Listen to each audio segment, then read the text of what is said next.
Hi everyone, welcome to River Thames Nature Diary. This is episode 6. My name's Priya and it's great to have you here.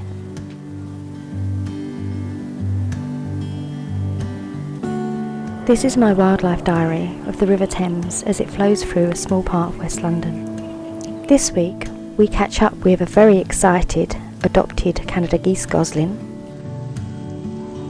have a bittersweet reunion with the Egyptian Gosling, watch some cormorants swim and fly by the water, and see some of the Canada geese that live by the river. Midsummer is upon us and the weather is delightfully warm. When I get to the river, most birds are basking in the sunlight, enjoying the heat. Well, all except one. You may remember from last week we met a Gosling from a Canada Geese family who was slightly older than the other Goslings, and I speculated that he may have been adopted by them. As I approached him from quite far away, he seemed to look up and recognise me. Just look at his reaction.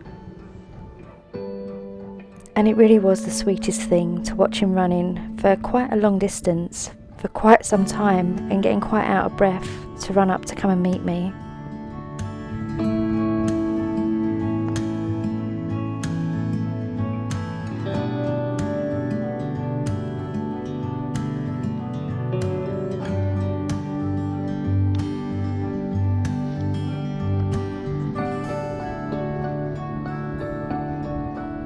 No doubt he remembered that I fed him last week, but it was still a very sweet and quite beautiful interaction. And it was lovely to see him doing so well and obviously thriving with his strange little adopted family. And thank you so much to everyone who contributed last week in the comments to ideas as to why this larger Gosling was with the family with the two smaller ones. What I have learned from many of you is that geese and ducks do adopt other young, and sometimes they provide babysitting services for other families. I find it fascinating, so thank you all for your contributions to working this out.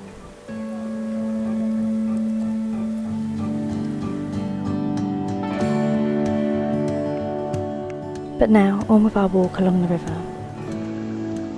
Some of you may remember from previous episodes the Egyptian geese that I met with their newborn Gosling. And some of you may recall that I haven't seen this family for a few weeks now. And given that last year they lost all 5 of their little Goslings, I was a little worried about them. And so you can imagine my delight when I saw an Egyptian goose standing in the sun. Having spent some time with this family some time before, I instantly recognised this one. And I was eager to discover if the rest of the family were around. And so I held back and waited and watched.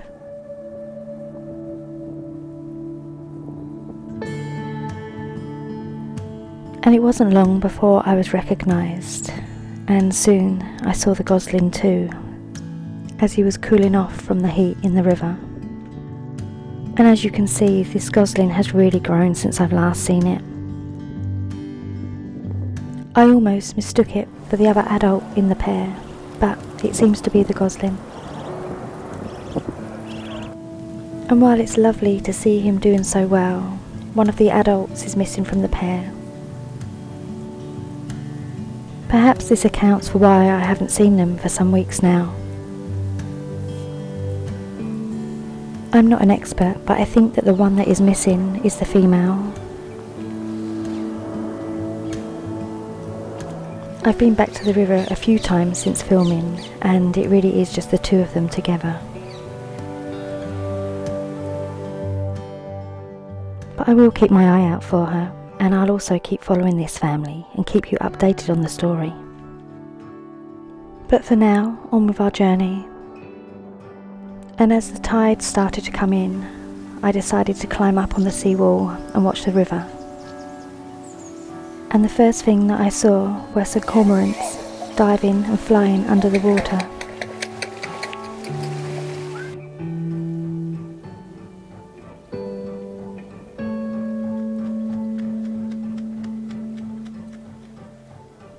They look prehistoric, and they're just delightful and so much fun to watch. But with the tide now coming in, and the heat of the midday sun getting stronger, I decided to end my day by the river here. But not before I was spotted by the pack of Canada geese that I have gotten to know quite well now. And I think next week we may begin to explore some of the characters and personalities within this pack. And so if you've enjoyed this episode, please like and subscribe to my channel. And I love reading your comments and hearing about what nature and wildlife is happening in your area.